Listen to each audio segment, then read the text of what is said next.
আপোনালোকে দেখিব যে জুবিনদাৰ লগত মুখ্যমন্ত্ৰী হিমন্ত বিশ্ব শৰ্মাৰ সাংঘাতিক ধৰণৰ আচলতে আদৰ্শগত সংঘাত আছে মানে এই মুখ্যমন্ত্ৰী গৰাকীয়ে ৰাতিপুৱা শুই উঠাৰ পৰা ৰাতি শুৱালৈকে প্ৰতিটো মুহূৰ্তত আপোনাৰ মিয়া মুছলমান নকৰিলে তেওঁৰ চাগে ৰাতি টোপনি নাহে তেওঁ আৰম্ভণিতে একেবাৰে মিয়া মুছলমানৰ পৰাই আৰম্ভ হয় মানে জুবিন দাই তাৰ এগেইনষ্টত গৈ আপোনালোকে নিশ্চয় জানে যে হিন্দু মুছলমান নচলিব বুলি কৈছিলে এইটো আচলতে আদৰ্শগত সংঘাত বিজেপি আৰএছএছৰ যি হিন্দুত্ববাদী ৰাজনীতি তাত জুবিন দা নাছিলে জুবিন দাৰ আপোনালোকে দেখিব যে জুবিন দাৰ কেতবোৰ ষ্টেটমেণ্টে বিজেপিক হলঠেকত পেলাইছিলে প্ৰথমতে আপোনালোকে দেখিব যেতিয়া তেওঁলোকে বাংলাদেশ পাকিস্তান আৰু আফগানিস্তানৰ পৰা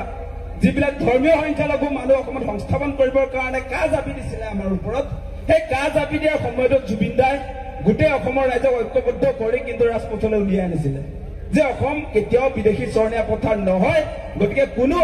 ধৰ্মৰ ভিত্তিত নাগৰিকত্ব দিয়া অসমত দিব নোৱাৰিব সেই মূল কথাবিলাকে আচলতে চৰকাৰ হলঠেকত পেলাইছিলে সেইটো আদৰ্শগত সংঘাত সেইকাৰণে জুবিন দাই কৈছিলে যে তহঁতিতো বিদেশী খেদিম বুলি কৈছিলি 16 মেৰ পাছত অসমত কোনো বিদেশী থাকিব নোৱাৰিব বুলি কৈছিলি গতিকে তহঁতি বটলা পাৰ্টি পাৱাৰ পাই এতিয়া আচলতে বিদেশী আনিব খুজিছ সেই প্ৰশ্নবিলাক আচলতে এগৰাকী শিল্পীয়ে অতি শক্তিশালী ৰূপত অসমত প্ৰতিষ্ঠা কৰিছিলে সেইগৰাকীয়ে আমাৰ প্ৰাণৰ শিল্পী জুবিন দা হয়নে নহয় হিন্দু মুছলমান নচলিব বুলি কৈছিলে নে নাই কৈছিলে গতিকে জুবিন দাৰ লগত সঁচাকে মুখ্যমন্ত্ৰীগৰাকীৰ আদৰ্শগত সংঘাত আছে আৰু এই কেইদিন মানে জুবিন দাৰ মৃত্যুৰ পূৰ্বে দুটামান ভাল ষ্টেটমেণ্ট মানে অসমীয়া জাতীয়তাবাদৰ আটাইতকৈ গুৰুত্বপূৰ্ণ ষ্টেটমেণ্ট জুবিন দাই দি থৈ গৈছে জুবিন দাই কৈছে কেন্দ্ৰীয় চৰকাৰ আৰু অসম চৰকাৰ ভাৰত চৰকাৰক কৈছে যে who the hell U R তহঁতি কোন আমাক স্বীকৃতি দিবলৈ মই 40,000 গান গালো আমি অসমত তহঁতক গড় দিছো কয়লা দিছো চাহপাত দিছো তেল দিছো তহঁতি কোন হয় আমাক স্বীকৃতি দিবলৈ আমাক যিমান পাৰে আমাক লুটিলিহে তহঁতি কোন হয় বুলি সেই প্ৰশ্নটো আচলতে জুবিন দাই উত্থাপন কৰিছে সেইটো চবে ঢুকি নাপায় এইটো বহুত ডাঙৰ প্ৰশ্ন অসম যে এতিয়া দুখীয়া ৰাজ্যতে হ'ল তাৰ কাৰণটো কি আপোনালোকে নিশ্চয় অনুধাৱন কৰি চাব ব্ৰিটিছ কিয় অসমলৈ আহিছিলে বা ভাৰতলৈ কিয় আহিছিলে আজি অসমত ইমান সম্পদ আছে আপোনালোকে দেখিব আমাৰ পথাৰবিলাকত খাৰুৱা তেল পায় আমাৰ উজনি অসমত আপোনাৰ চাহপাত আছে আমাৰ উজনি অসমত আপোনালোকে জানে আমাৰ কয়লা আছে ট্ৰাকে ডেইলি হাজাৰ গাড়ী চলি থাকে গোটেইবিলাক সম্পদ এইবিলাক অসমৰ সম্পদ লুটিলে আজি ভাৰত চৰকাৰে আপোনালোকে সেই কথাবিলাক যে এতিয়া জুবিন দাই বহুত ডাঙৰ ষ্টেটমেণ্ট দি থৈ গৈছে মানে সম্পদৰ অধিকাৰৰ কথা যে আমি কৈ থাকো যে আমাক অসমৰ যিবিলাক সম্পদ আমি যিবিলাক সম্পদক লৈ অসমখন আচলতে আগুৱাই লৈ যাম যিবিলাক সম্পদ লৈ আমি আচলতে অসম জয়াই অসম হম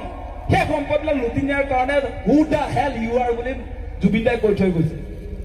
মানে সঁচা কথাটো ক'বলৈ গ'লে আপোনালোকে চাব ডিজেল পেট্ৰলটো যদি আমাৰ হাতত থকা হ'লে আজি আপোনাৰ চাহপাতৰ ৰয়েলটিটো যদি অকল আমাৰ হাতত থকা হ'লে আজি কয়লাৰ ৰয়েলটিটো যদি অকল আমাৰ হাতত থকা হ'লে আজি চূণশিল আজি চিমেণ্টৰ যদি ৰয়েলটিটো আমাৰ হাতত থকা হ'লে আমি দিল্লী মুম্বাইতকৈ ওপৰত থাকিলোহেঁতেন নে নাই সেই কথাটো কিন্তু জুবিন দাই কৈ থৈ গৈছে বেলেগ শিল্পীয়ে কৈছে নে মই নাজানো দেখাও নাই এইটো বহুত ডাঙৰ ষ্টেটমেণ্ট গতিকে আমি কৃষক মুক্তি সংগ্ৰাম সমিতিক আজিৰ দিনটোলৈকে জুবিন দাই এটাও আচলতে বেয়াকে এবাৰো কোৱা নাই আমাৰ যিটো আদৰ্শগত মিলটো যে আছে সেইকাৰণে আমাৰ লগত তেওঁৰ ক্লেছ নাই বিভিন্ন সময়ত সংঘাত থাকিলেও কিন্তু কোনোদিনে আমাৰ সংগঠনৰ বিৰুদ্ধে এটা মন্তব্য আজিৰ দিনটোত মানে জুবিন দা জীয়াই থকা অৱস্থাটোত নিদিলে গতিকে আমাৰ আদৰ্শগত যিটো আপোনাৰ মিল সেই মিলটোৰ কাৰণে আজি আপোনাৰ বিজেপি বা হিমন্ত বিশ্ব শৰ্মাই আমাক বেয়া পায় আৰু জুবিন দাকো বেয়া পাইছিলে আপোনালোকে মনত ৰাখিব সেই কথাটো আৰু আপোনালোকে চাব দেই যে জুবিন দাই এই যে বিজেপি চৰকাৰ অহাৰ পাছত হিমন্ত বিশ্ব শৰ্মাই যে প্ৰতিদিনে সাম্প্ৰদায়িক ৰাজনীতি যে কৰি আছে সেই সাম্প্ৰদায়িক ৰাজনীতি কৰি থকা সময়ছোৱাত আপোনালোকে দেখিব জুবিন দাই কি কৈছিলে যে মোৰ কোনো জাতি নাই মোৰ কোনো ধৰ্ম নাই মই মুক্ত মই কাঞ্চনজংঘা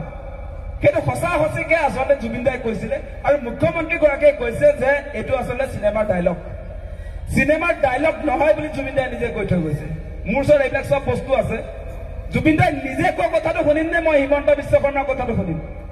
জুবিন দাই নিজে আচলতে যিবিলাক মন্তব্য দিছে তাৰ বিশ্লেষণ দাঙি ধৰিছে জুবিন দাই যিবিলাক কথা কৈছে ৰাইজক সেই কথাবিলাক আচলতে কি